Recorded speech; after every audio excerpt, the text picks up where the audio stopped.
que eu me preparo para me relacionar com alguém? Quais são, assim, os pré-requisitos para se relacionar com alguém? Bom, vamos lá.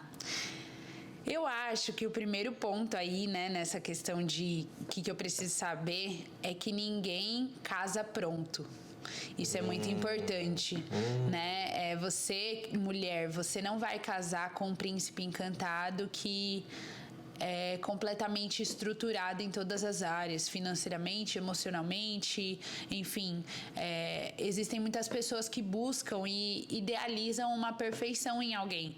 Então, eu acho que esse é o primeiro ponto, você não buscar pela perfeição, até porque você não é perfeito, né? E a pessoa que você vai casar, tipo, ela vai ter que lidar com as suas imperfeições, ela vai ter que lidar com as suas falhas e vocês vão ter que aprender juntos. Aqui minhas falhas. Então, essa é uma das suas falhas. Bolagens da Nutella, gente. Meu paladar tem 10 anos, pode falar, continua. Bom, esse é um primeiro ponto que eu acho super importante na hora de você se relacionar, porque eu vejo que tem muita gente que cria, né, um personagem na cabeça de como o cara vai ser, de como a menina precisa ser. E não é bem assim. Eu acho que você precisa estar pronto, na verdade, para ser surpreendido por Deus. Por, às vezes, você colocar na sua cabeça que você vai casar com uma pessoa loira e Deus ir lá e te dar uma morena super, né, de Deus, enfim, muito além do que você imaginava, mas mais do que isso eu falo aqui a culpa da morena. Eu morena falo aqui de uma questão de construção interior também, né? Construção na sua inteligência emocional, enfim, todas essas questões. Eu e o Aidan mesmo somos casados há 2 anos e pouco. A gente casou novo, né? Com 21 anos. Gente, não tinha como o Aidan esperar de mim ser uma mulher pronta. Não tinha como eu esperar dele ele ser um homem pronto, né? Quando eu falo pronto, eu falo dessa perfeição. Eu não falo de você ser maduro e bem resolvido, que aí é uma outra coisa também que a gente... eu vou falar aqui. Tem até aquela frase, né? Você não pode querer, por exemplo, que na igreja tem muito esse costume da menina orar pelo cara já tá pronto, financeiramente bem desenvolvido. Tipo, as meninas querem um kit, um package completo. Exato. E tipo assim, não... E a gente, no caso, construiu isso junto, né, amor? E não tipo, a gente casou e construiu isso junto. E tipo assim, relacionamento não é um combo do McDonald's, né? Que você vai lá e fala que é o número 2, número 3. As pessoas acham que o homem vai ser assim. Você escolhe a carne que você quer, com o pão que você quer, do jeito que você quer. Mas a vida não acontece desse jeito porque a vida é imprevisível, né?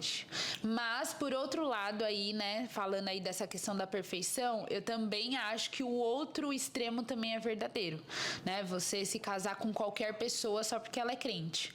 Ah, mas eu acho essa pessoa bonita e tal e ela é crente. Não, isso não é suficiente no casamento. Existem muitas coisas que você precisa levar em consideração antes de casar com alguém. Práticos dessas coisas que a gente tem que ver mesmo. Um exemplo prático disso é como essa pessoa lida com os problemas do dia a dia dela. Como que ela lida com isso, né? Ela fica desesperada, ela tem inteligência emocional para lidar com problemas familiares, porque é assim que ela vai lidar no casamento. Casamento não cura e faz milagre em ninguém, né, amor? Yes, miss. Então, assim, é óbvio que vocês vão crescer juntos, como eu tava falando, mas você precisa esperar, sim, daquela pessoa uma maturidade, né? O que eu digo com isso? Vou te dar um exemplo prático. O cara, como ainda estava falando aqui, não tem uma estrutura financeira ainda. Ok. Só que o que ele está fazendo com isso? Qual que é o posicionamento dele diante dessa falta de estrutura financeira? Ele é um cara trabalhador? Ele é um cara que corre atrás? Ou ele fica sentado no sofá esperando o pai dele pagar as contas dele? Isso é uma coisa que você precisa avaliar antes de casar. Por quê? Se esse cara é um cara preguiçoso, que não vai atrás de trabalho, que fica dependendo das pessoas, pedindo oferta, isso e aquilo toda hora, cara, ele vai se casar e você vai manter a casa sozinha, provavelmente, porque isso não vai mudar, né? Então, isso é uma coisa para você avaliar. Uma questão, por exemplo, para as mulheres, né? Para os homens avaliarem nas mulheres, que é mais comum, que eu vejo. Mulheres que são muito ciumentas, mulheres que têm muito medo de perder o homem, que são muito inseguras. Gente, isso é tão perigoso pro casamento, porque eu e o Aidan mesmo, nós partilhamos de uma vida, graças a Deus, muito bem resolvida emocionalmente. E às vezes você se casa e você é limitado, assim, de viver o seu chamado, porque a mulher tem ciúmes, entendeu? Tem ciúmes do que, sei lá, Deus te chamou pra fazer, começa a ter inveja dos seus dons, dos seus talentos, das suas habilidades, ou até mesmo assim, poxa, eu tenho futebol de segunda com os meus amigos, ela não vai deixar você ir.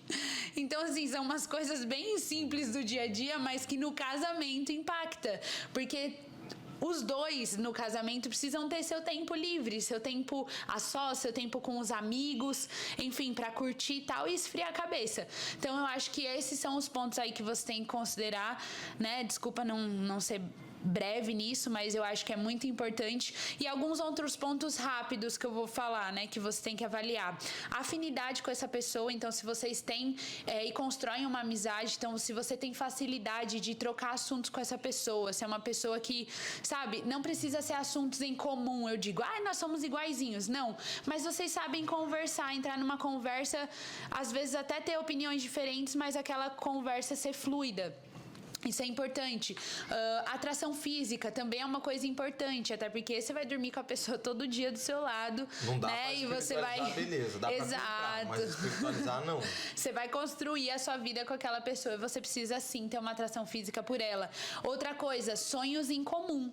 É uma coisa muito importante. Quantos filhos você quer ter? Quantos filhos ela quer ter? Vocês sonham em viajar ao mundo? Quais lugares vocês pensam e tal? Isso pode mudar, tá, gente? No sentido de, assim, eu e o Aidan mesmo, nós temos lugares diferentes que nós gostaríamos de ir pra turistar, mas a gente entra no acordo. Agora, sonhos em comum, quando eu falo, são questões assim, né, eu acho que de construção de família, que é uma coisa importante de você pensar. Às vezes a menina fala, poxa, não quero ter filhos, aí é seu sonho ser pai. Isso que eu ia falar. Entendeu? Tipo assim, dos sonhos em comum,